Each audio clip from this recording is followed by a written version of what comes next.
नमस्कार दोस्तों, आज आपका स्वागत है डिफेंस टुडे में। तो आज हम बात करेंगे पिनाका रॉकेट लॉन्चर के बारे में। ये होता क्या है?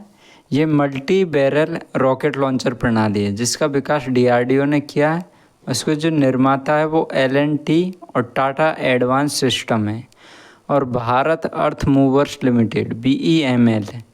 पिनाका प्रणाली क्या है? एक स्वदेशी मल्टी बैरल रॉकेट लॉन्चर है जिसे दुश्मन के ठिकानों, एयरबेस, बंकरों, रडार, कमांड पोस्ट को मिनटों में ध्वस्त करने के लिए प्रयोग किया जाता है।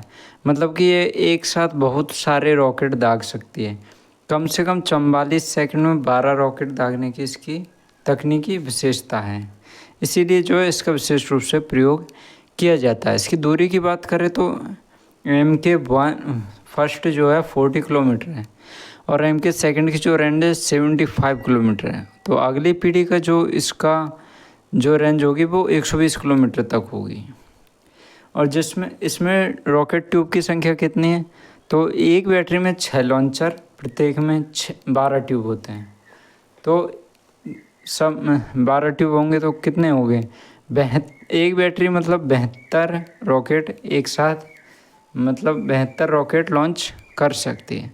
तो इस तरह से हम कह सकते हैं कि पिनाका बहुत ही बेहतरीन रॉकेट है। इसका जो वज़न है वो लगभग 275 किलोग्राम है एक रॉकेट का।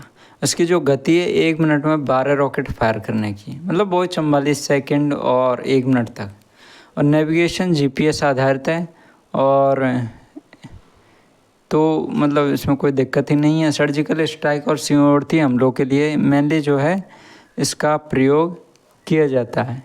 मतलब सर्जिकल स्ट्राइक करनी हो और सीमावर्ती क्षेत्रों मतलब कम दूरी के लिए इसको प्रयोग किया जाएगा। तो परंपरागत तोपों से तो बेहतर है। जहाँ 30-40 किलोमीटर की रेंज मिल पाती है वहाँ पे पिनाका रॉकेट में बहुत ही अच्छी रेंज मिलती है। मॉड्यूलर डिज़ाइन की बात करें तो इसे ट्रक पर आसानी से तैनात कर सकते हैं। इसे मोबाइल वॉरफेयर के लिए बहुत उपयुक्त हो जाता है ये। और हम बात करें जैसे अन्य वैश्विक समकक्षों से तुलना कर देते हैं तो भारत का पिनाका है, इसकी रेंज है 90 किलोमीटर।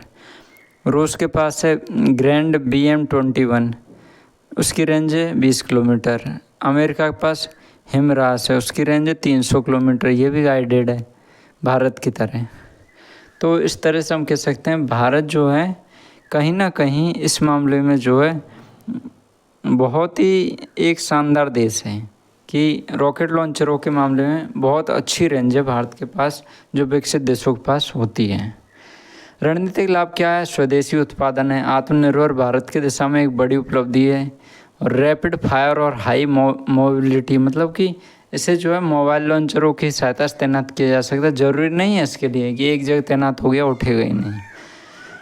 तो इलेक्ट्रॉनिक वॉरफेयर सक्षम है, जैसे GPS और डिजिटल फायर कंट्रोल से भी ये लैस है। तो पिनाका प्रणाली भारत की थल सेना के लिए रणनीतिक बल का गुणांक हो जाती है। मतलब भारत की थल सेना को बहुत ज़्यादा ये पावर दे देती है और हाइब्रिड युद्धों में भी ये बहुत महत्वपूर्ण भूमिका निभा लेती है। इस तरह हम कह सकते हैं बहुत ही शानदार प्रणाली है जो दुश्मन पे कहर बरपा सकती है। तो आपका क्या सोचना है इस बारे में? आप अपना कमेंट करके ज़रूर बताइए दोस्तों। धन्यवाद।